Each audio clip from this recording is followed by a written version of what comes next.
Hello mga ka-morning, welcome to my vlog.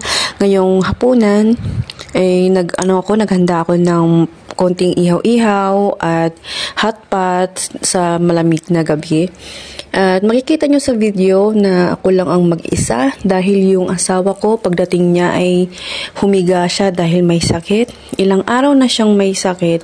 Tuwing darating ang bagong taon, tuwing darating ang kanyang birthday, lagi siyang nagkakasakit. Nung nakaraan ay COVID, ngayon ilang araw na siyang may lagnat, sipon at ubo.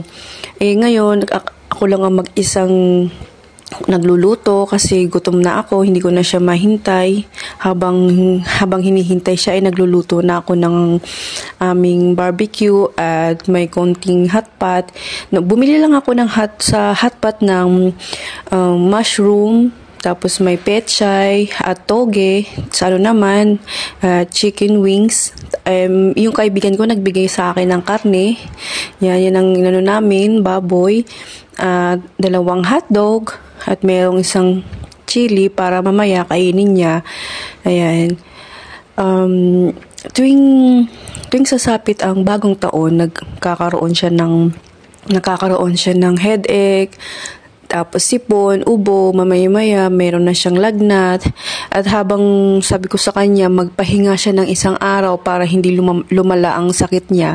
Pero matigas ang ulo niya, pumapasok pa rin siya kahit masama ang pakiramdam. Ngayon, sabi ko kagabi, huwag ka naman munang pumasok bukas para magpahinga dahil mahalin mo yung katawan mo, mahalin mo yung buhay mo kaysa sa trabaho mo. Kasi ang trabaho, nandyan lang yun eh. Kung hindi ka magpapahinga, kung hindi ka magbibigay ng oras sa katawan mo, talagang babagsak at babagsak. Ayan, hanggang ngayon, yung asawa ko nasa kwarto, nagpapahinga. Talagang malala yung ubot sipon niya. Tsaka yung niya sa lagnat ay nasa 37.5 na pinaliguan ko siya kagabi para maging guminhawa yung pakiramdam niya at mabawasan ang init ng katawan niya.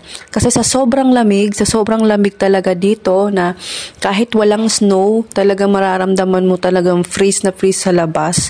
Kasi pag winter talaga ay napakalamig, talaga, kailangan mo magsuot ng maraming damit para hindi ka lamigin. Ayan, habang nagluluto ako,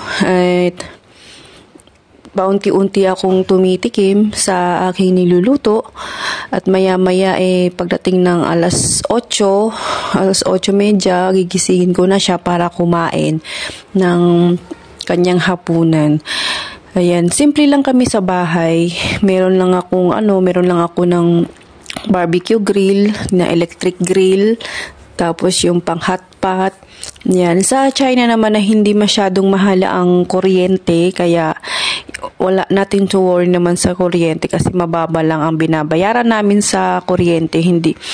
Kaya kahit gamitin namin ay lahat electric, walang problema.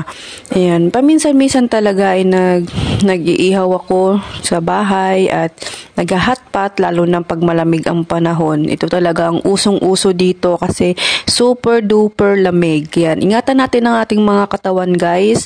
At lagi tayong maliligo at lagi nating i-check yung katawan natin. Kung meron tayong masamang pakiramdam, uminom na tayo ng gamot or uminom tayo ng maraming tubig para maiwasan natin ang sipon, ubo sa taglamig. Ayan guys, keep safe lang po tayong lahat. God bless po sa inyo. Salamat po sa suporta kay Morning Style Vlog at naway bigyan pa tayo ng pang-araw-araw na biyaya at pang-araw-araw na kakainin. Stay strong and good health. Yan po ang importante sa ating pamumuhay. Maraming salamat sa panunood nyo. And God bless. Enjoy your life. 2024, meron pa tayong maraming pag-asa at wag mawalan ng pag-asa sa buhay kahit nahihirapan na tayo, kahit hindi na natin kaya, kumapit pa rin tayo sa Panginoon at laging nandiyan siya para sa atin. God bless you guys and thank you for watching.